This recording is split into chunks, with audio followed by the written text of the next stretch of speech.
বন্ধুরা, আজকে বানিয়ে নেব মূলা শাক। সর্ষে ফোড়ন দিয়ে একটু কালো জিরা, শুকনো লঙ্কা ফোড়ন দিলাম,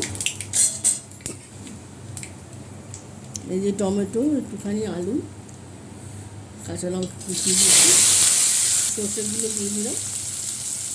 মূলা শাকে সর্ষে ফোড়ন দিয়ে খেতে খুব ভালো লাগে, গন্ধটা।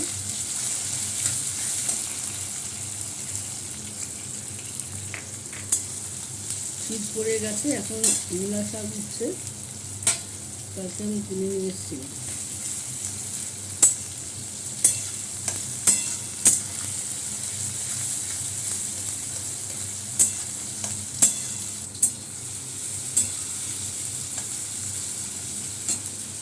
এটার মধ্যে হলুদ গুঁড়ো, লঙ্কা গুঁড়ো আর একটু নুন দিয়ে দিলাম।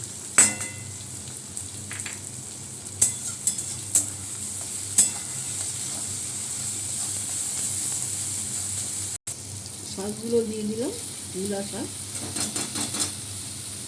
শাক এইভাবে কচি ফোড়ন দিয়ে খাবেন, ভালো লাগবে। অল্প ভাপিয়ে নিয়েছি শাকটা, এবার ঝুরঝুরা করে বানাতে হবে। শীতকালে এখন খুব কচি কচি মূলা উঠছে, এরপর তো সব গুঁড়ো হয়ে যায়, এখনই খেয়ে নেবেন পুরো, এই দিয়েই এক থালা ভাত খাওয়া হয়ে যাবে। বন্ধুরা, লাইক শেয়ার কমেন্টস করে দেবে, আর মূলা শাক কার ভালো লাগে বলবেন। একটুখানি আর শাক তো অল্প, আলু দিলে একটু বাড়ে।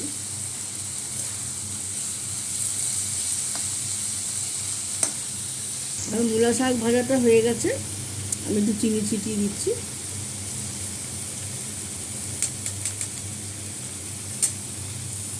বন্ধুরা, লাইক শেয়ার কমেন্টস করে দেবেন।